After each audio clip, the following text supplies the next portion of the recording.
আসসালামু আলাইকুম। আপনাদের সকলকে স্বাগত জানাচ্ছি আমার আজকের এই রেসিপিতে। আজ আমি আপনাদের সঙ্গে ছোট বড় সকলেরই খুবই পছন্দের ডোনাট রেসিপি শেয়ার করছি। এই রেসিপিটি কিন্তু খুবই সফট এবং নরম, ভেতরটা একেবারে পাউরুটির মতো দেখতে, কিন্তু খেতে কিন্তু অসাধারণ। তাই চলুন চলে যাব এই রেসিপিটি তৈরি করার জন্য। এই মজার রেসিপিতে যাওয়ার আগে আপনাদের কাছে আমার একটাই রিকোয়েস্ট, যারা আমার চ্যানেলে এখনও নতুন আছেন প্লিজ আমার ভিডিওতে একটি লাইক দিয়ে আমার চ্যানেলটাকে সাবস্ক্রাইব করে রাখবেন এরকম নতুন মজার মজার রেসিপি দেখার জন্য। চলে যাব রেসিপিতে। এখানে একটি নিয়েছি পাত্রের ভেতরে নিয়ে নিচ্ছি আমি পাউডার মিল্ক, পানি দিয়ে জাল করে রেখেছিলাম সেটা। 1 কাপ পরিমাণ নিয়েছি দুধ, এর ভেতরে আমি এখন দিয়ে দিচ্ছি 1/4 কাপ চিনি, আর দিয়ে দিচ্ছি এখানে পরিমাণ মতো লবণ, আর দিব এখানে ইস্টটা দিব আমি 1.5 টেবিল চামচ। বেশি দেওয়া যাবে না, তাহলে এটা একটা ইস্টের গন্ধ আসবে, সেটা কিন্তু খাওয়া যাবে না।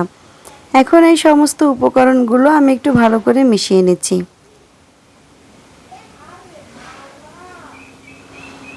এটা মেশানো হয়ে গেলে আমি এর ভেতরে দিয়ে দিব একটি ডিম,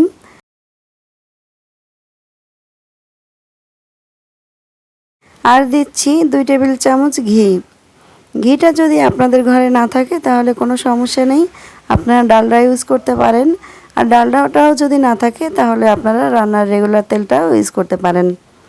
এরপরে দিয়ে দিচ্ছি আমি 2 কাপ পরিমাণ ময়দাটা দেওয়ার পরে আমি ভালো করে এটা মিশিয়ে নিব যতক্ষণ না একটা ডো তৈরি হয়।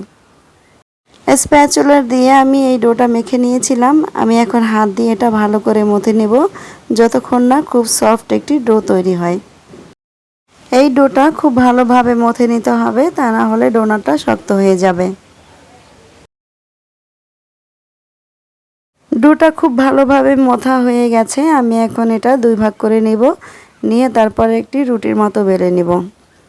এখান থেকে আমি একটি ডো নিয়ে নিচ্ছি, আর ডোটা ঘুরিয়ে ঘুরিয়ে আমি একটা বল তৈরি করব, তারপরে সেটা থেকেই আমি রুটিটা তৈরি করে নিব।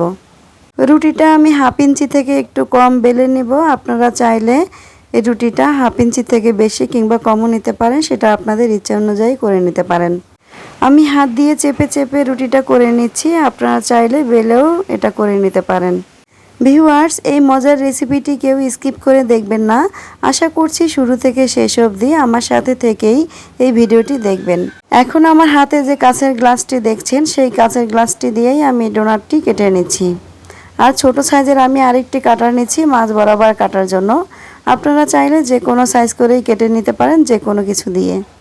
আপনারা চাইলে এই ডোনাটটা স্কোয়ার সাইজ করেও কেটে নিতে পারেন। আমার কাছে রাউন্ড শেপটাই বেশি ভালো লেগেছে, তাই আমি রাউন্ড শেপ করেই কেটে নিচ্ছি। এখন আমি মাঝের যে অংশটুকু আছে সেটা কেটে নিচ্ছি।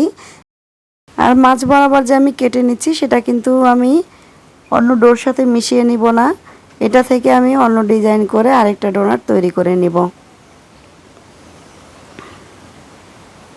দেখুন হয়ে গেল আমার 4টি ডোনাট। এখন বাকি যে অর্ধেকটা ডো ছিল সেটা থেকে আমি সেম টু সেম ডোনাট কেটে নিচ্ছি। এভাবে করেই আমি সবগুলো ডোনাট কেটে নেব রাউন্ড শেপ করে। ভিউয়ার্স, আমি আবারও বলছি, আমার চ্যানেলে যদি আপনি নতুন হয়ে থাকেন তাহলে অবশ্যই আমার ভিডিওতে কিন্তু একটি লাইক দিবেন, আর আমার চ্যানেলটাকে কিন্তু সাবস্ক্রাইব করে পাশে থাকা বেল আইকনটি প্রেস করে রাখবেন। এতে করে নতুন কোনো ভিডিও আপলোড দিলে সর্বপ্রথমে আপনিই পেয়ে যাবেন। এখন মাঝের যে অংশটুকু আমি কেটে নিয়েছিলাম সেটা থেকে আমি কিভাবে অন্য ডিজাইনের ডোনাট তৈরি করছি সেটা দেখে নিন। মাঝের অংশ দিয়ে এই ডোনাটটি তৈরি করা কিন্তু খুবই ইজি, তাই অন্য ডোয়ের সঙ্গে কিন্তু মিক্স না করে এরকম ডোনাটটি তৈরি করে নিতে পারেন। সবগুলো ডোনাট আমার তৈরি হয়ে গেছে, আমি এখন চলে যাব এটা ফ্রাই করার জন্য। এখন আমি ডোনাটটি ফ্রাই করার জন্য এরকম নিয়েছি একটি প্যানের ভেতরে দিয়ে দিচ্ছি পর্যাপ্ত পরিমাণ তেল। প্রথমে আমি এই ফ্রাই প্যানে কিছুটা ডোনাট ফ্রাই করে আপনাদেরকে দেখাচ্ছি যে ডোনাটগুলো কেমন হয়, আর অন্য একটি প্যানেও আমি এটা ফ্রাই করে আপনাদেরকে দেখাবো যে ডোনাটটা কতটা চেঞ্জেস হয়। তেলটা হালকা গরম হয়ে গেছে, আমি এখন এর ভেতরে একটি একটি করে ডোনাট ছেড়ে দিচ্ছি।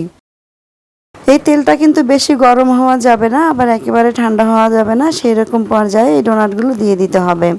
এটা কিন্তু খুবই লো আঁচে ভেজে নিতে হবে, তা না হলে ডোনাটের উপরটা লাল হয়ে যাবে আর ভেতরটা কাঁচা থেকে যাবে। আর এই ডোনাটটা কিন্তু অল্প তেলে ভাজা যাবে না, সেদিকেও লক্ষ্য রাখতে হবে।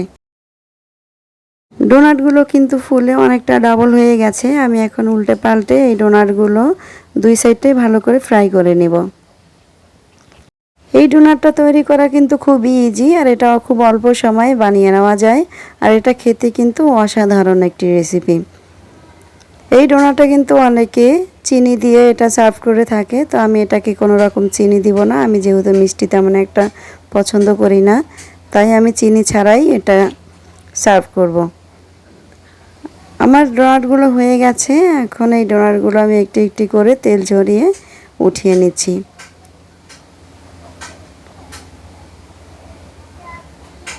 এখন আমি যে অন্য পাত্রতে এটা ফ্রাই করে দেখাতে চেয়েছিলাম, সেটা আমি এখন ভেজে আপনাদেরকে দেখাচ্ছি। দেখুন এই ডোনাটগুলো কতটা ফুলে গেছে। শুধু এই গর্তওয়ালা একটি কড়াই নিয়েছিলাম, তার জন্যই এই ডোনাটগুলো ফুলে 3 ডাবল হয়ে গেছে। এখন মাঝের অংশ কেটে যে ডোনাটগুলো তৈরি করেছিলাম, সেই ডোনাটগুলো ভেজে নিব। আর এই ডোনাটগুলো ভাজার পরে কিন্তু অনেকটা বেলি ফুলের মতোই দেখা যায়। আমার সবগুলো ডোনাট ভাজা হয়ে গেছে প্রায়। এগুলো আমি এখন তুলে সার্ভ করে নেব। ডোনাটটি দেখতে কিন্তু খুবই ইয়ামি হয়েছে। আশা করছি আপনাদের কাছে খুবই ভালো লাগবে এই ডোনাটটি। আপনারা বাসায় একবার হলেও এটা ট্রাই করে দেখবেন। আমার আজকের এই ডোনাট রেসিপিটি আপনাদের কেমন লেগেছে অবশ্যই আমার কমেন্ট বক্সে কমেন্ট করে জানিয়ে দিবেন। এবার আমার বিদায় নেওয়ার পালা। বিদায় নেওয়ার আগে আমি আপনাদের কাছে আবার রিকোয়েস্ট করছি, আমার ভিডিওতে একটি লাইক দিয়ে আমার চ্যানেলটাকে সাবস্ক্রাইব করে রাখবেন, এরকম নতুন মজার মজার রেসিপি দেখার জন্য। ফিরে আসবো আবারও কোনো নতুন রেসিপি নিয়ে। সেই পর্যন্ত সবাই ভালো থাকবেন, সুস্থ থাকবেন, আমার ফ্যামিলির জন্য দোয়া করবেন। আল্লাহ হাফেজ।